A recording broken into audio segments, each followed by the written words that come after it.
ಒಂದು ಪ್ಯಾನಿಗೆ 5ರಿಂದ 6 ಟೇಬಲ್ ಸ್ಪೂನಷ್ಟು ಆಯಿಲ್ ಹಾಕ್ಕೊಂಡು ಅದು ಬಿಸಿ ಆಗೋ ತನಕ ಬಿಡಿ. 1 ಟೀ ಸ್ಪೂನಷ್ಟು ಸೋಂಪು ಕಾಳು ಅಂತಾರಲ್ಲ ಅದನ್ನು ಹಾಕಿ 1 ಟೀ ಸ್ಪೂನಷ್ಟು.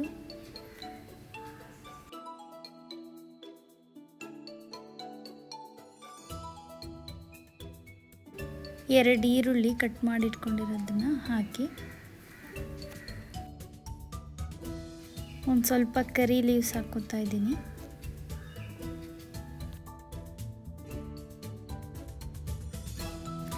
ಅಷ್ಟನ್ನು ಚೆನ್ನಾಗಿ ಫ್ರೈ ಮಾಡ್ಕೊಳ್ಳಿ. ಈರುಳ್ಳಿ ಎಲ್ಲ ಸ್ವಲ್ಪ ಬ್ರೌನ್ ಆಗೋ ತನಕ ಒಂದು 5 ನಿಮಿಷ ಫ್ರೈ ಮಾಡ್ಕೊಳ್ಳಿ. ನಿಮಗೆ ಗೊತ್ತಾಗುತ್ತದು ಹೇಗೆ ಬ್ರೌನ್ ಕಲರ್ ಆಗುತ್ತೆ. ಆಗಿದೆ ನೋಡಿ, ಈಗ ಬ್ರೌನ್ ಕಲರ್ ಆಗ್ತಾಯಿದೆ ಈರುಳ್ಳಿ. ಸ್ವಲ್ಪ 1 ಟೀ ಸ್ಪೂನಷ್ಟು ಸಾಲ್ಟ್ ಹಾಕಿ, ಇನ್ನೊಂದು ಸ್ವಲ್ಪ ಬೇಗ ಬೇಯುತ್ತೆ ಈರುಳ್ಳಿ. ಸೊ ಅದಕ್ಕೆ 1 ಟೀ ಸ್ಪೂನಷ್ಟು ಸ್ವಲ್ಪ ಸಾಲ್ಟ್ ಹಾಕಿದರೆ ಇನ್ನೊಂದು ಸ್ವಲ್ಪ ಕ್ಲೀನಾಗಿ ಫ್ರೈ ಆಗುತ್ತೆ.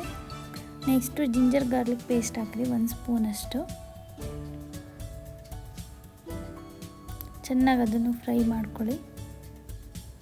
ಜಿಂಜರ್ ಗಾರ್ಲಿಕ್ ಪೇಸ್ಟ್ ಹಸಿ ವಾಸನೆ ಹೋಗೋ ತನಕ ಸ್ವಲ್ಪ ಚೆನ್ನಾಗಿ ಫ್ರೈ ಮಾಡ್ಕೊಳ್ಳಿ. ಒಂದು ಅರ್ಧ ಸ್ಪೂನಷ್ಟು ಟರ್ಮರಿಕ್ ಪೌಡ್ರ್ ಅಂದರೆ ಅರಿಶಿನ ಪೌಡ್ರ್ ಹಾಕ್ಕೊಳ್ಳಿ.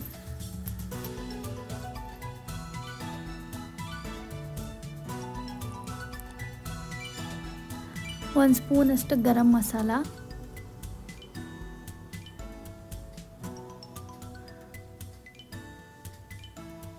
ಮಿಕ್ಸ್ ಮಾಡಿಕೊಡಿ ಕ್ಲೀನಾಗಿ.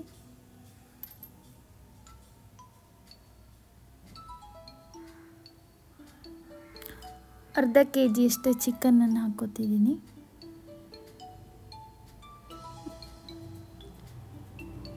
ಅಷ್ಟು ಮಿಕ್ಸ್ ಮಾಡಿರಿ.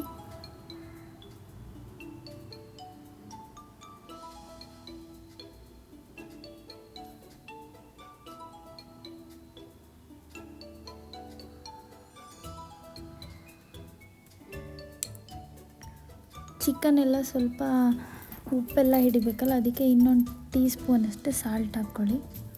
ನಿಮಗೆ ಎಷ್ಟು ಬೇಕಷ್ಟು ನೋಡಿ ಹಾಕ್ಕೊಳ್ಳಿ, ಎಷ್ಟು ಬೇಕು ಚಿಕನ್ನಿಗೆ ಅಂತ. 1 ಗ್ಲಾಸ್ ನೀರು ಹಾಕ್ಕೊಳ್ಳಿ. ಎಲ್ಲ ಮಿಕ್ಸ್ ಮಾಡಿಬಿಟ್ಟು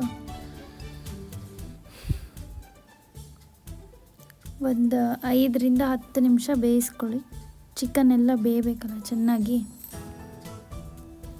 ಬೆಂದಿದೆ ನೋಡಿ, ಒಂದು 5ರಿಂದ 10 ನಿಮಿಷ ಬೇಯಿಸಿದ್ದೀನಿ. ಚಿಕನ್ ಎಲ್ಲ ಬೆಂದಿದೆ.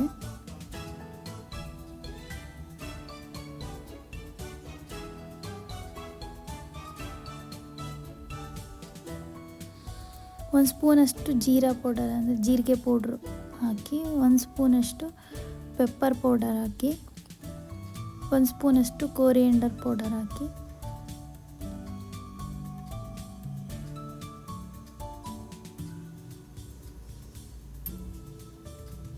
ಮಿಕ್ಸ್ ಮಾಡಿ ಚೆನ್ನಾಗಿ.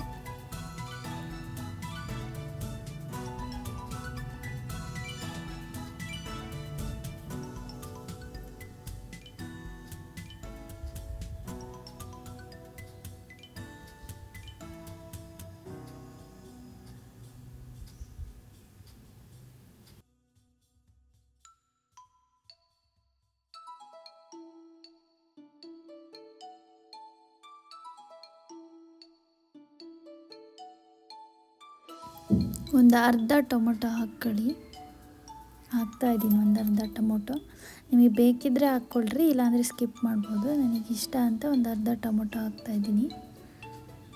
ಟೇಸ್ಟ್ ಸ್ವಲ್ಪ ಡಿಫ್ರೆಂಟಾಗಿರುತ್ತೆ ಅಂತ ಅಷ್ಟೇ, ಇನ್ನೇನಿಲ್ಲ. ಟೊಮೊಟೊ ಎಲ್ಲ ಮೆತ್ತಗಾಗೋ ತನಕ ಇನ್ನೊಂದು ಸ್ವಲ್ಪ ಬೇಯಿಸ್ಕೊಳ್ಳಿ, ಫ್ರೈ ಮಾಡ್ಕೊಳ್ಳಿ.